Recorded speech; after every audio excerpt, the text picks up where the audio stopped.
Assalamualaikum. Hai anak-anak, apa kabar kalian semua?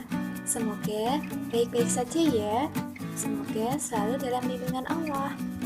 Walaupun masih dalam keadaan pandemi yang mengharuskan belajar di rumah, tetap semangat ya. Sebelum masuk ke penjelasan, terlebih dahulu saya memperkenalkan diri. Nama saya Isna Syarifah Rahma dari Fakultas Tarbiyah Prodi Tarbiyah Ilmu Pengetahuan Alam. Dalam pembelajaran kali ini, kita akan membahas mengenai organ pencernaan manusia. Nah, dalam sehari, kamu pasti makan 3 kali ya, yaitu pagi, siang, maupun sore. Saat kalian lapar, pasti kalian yang cari adalah makanan. Makanan diperlukan untuk memasak energi. Makanan yang masuk ke dalam tubuh kita akan melalui 4 tahap. Yang pertama yaitu tahap ingesti. Ingesti adalah proses masuknya makanan ke dalam mulut. Yang kedua, digesti atau pencernaan. Dan yang ketiga yaitu absorpsi atau yang disebut dengan penyerapan. Yang terakhir yaitu defekasi atau pengeluaran. Pada pencernaan makanan terdapat 2 macam, yaitu pencernaan mekanis dan pencernaan kimiawi. Pada saat kalian mengunyah makanan, kemudian makanan tercampur dan diremas. Itu disebut dengan pencernaan mekanis. Setelah makanan hancur menjadi molekul yang lebih kecil. Pencernaan yang dibantu oleh enzim pencernaan disebut dengan pencernaan kimiawi. Contohnya itu seperti enzim amilase yang terdapat di dalam mulut. Organ pencernaan manusia yang pertama adalah mulut.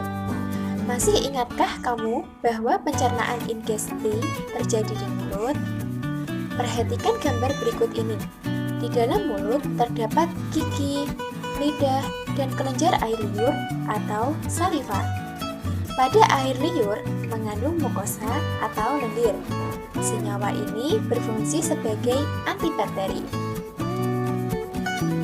Terdapat juga enzim amilase atau enzim beta-lianin yang memecah molekul amilum menjadi molekul maltose. Makanan yang telah dicerna di dalam mulut kemudian masuk ke dalam esofagus atau kerongkongan. Makanan yang berbentuk bolus masuk ke dalam tekak atau faring. Apa sih itu faring? Faring adalah saluran yang memanjang dari bagian belakang rongga mulut sampai ke permukaan kerongkongan. Terdapat juga epiglottis yang berfungsi untuk menutup ujung saluran pernafasan agar makanan tidak masuk ke saluran pernafasan. Otot kerongkongan berkontraksi sehingga menimbulkan gerakan meremas yang mendorong bolus masuk ke dalam lambung. Gerakan ini disebut dengan gerakan peristaltik. Setelah bolus melalui esofagus, makanan masuk ke lambung. Secara mekanis, otot lambung berkontraksi mengaduk-aduk bolus. Dan secara kimiawi, bolus tercampur dengan getah lambung. Pada getah lambung mengandung asam klorida yang berfungsi menjadi ruangan dalam lambung itu bersifat asam, sehingga dapat membunuh kuman yang masuk bersama makanan. Kedua, enzim pepsin. Enzim pepsin ini memecah protein menjadi pepton, sedangkan enzim renin akan mengendapkan protein kasein yang terdapat pada susu. Bolus dicerna di dalam lambung selama 2-4 jam. Kemudian bolus menjadi bahan kekuningan, ini disebut dengan kimus. Kimus akan masuk ke dalam usus ke-12 jari. Di dalam usus 12 jari, ini sudah masuk ke usus halus. Pada usus halus terjadi menjadi 3 bagian. Bagian pertama yaitu usus 12 jari atau duodenum. Yang kedua, usus tengah atau jejunum. Dan yang ketiga yaitu usus penyerapan atau ileum. Di dalam usus halus terjadi pencernaan secara kimiawi. Di duodenum terdapat saluran yang terhubung dengan kantung empedu dan pankreas.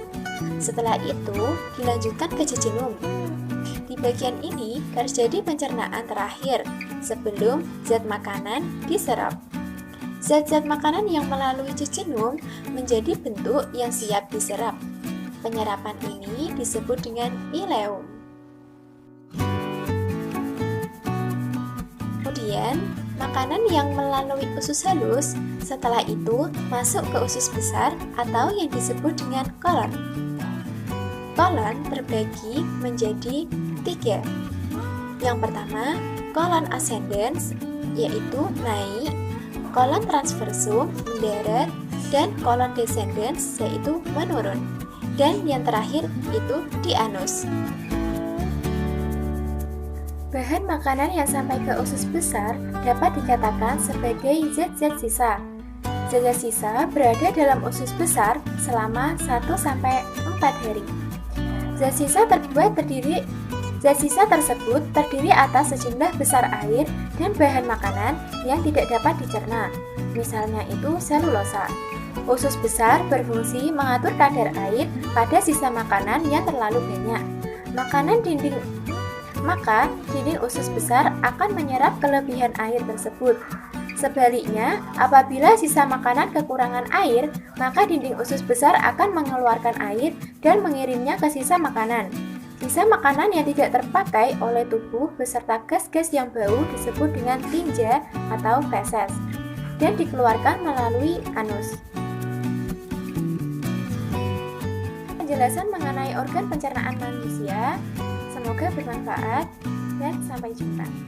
Wassalamualaikum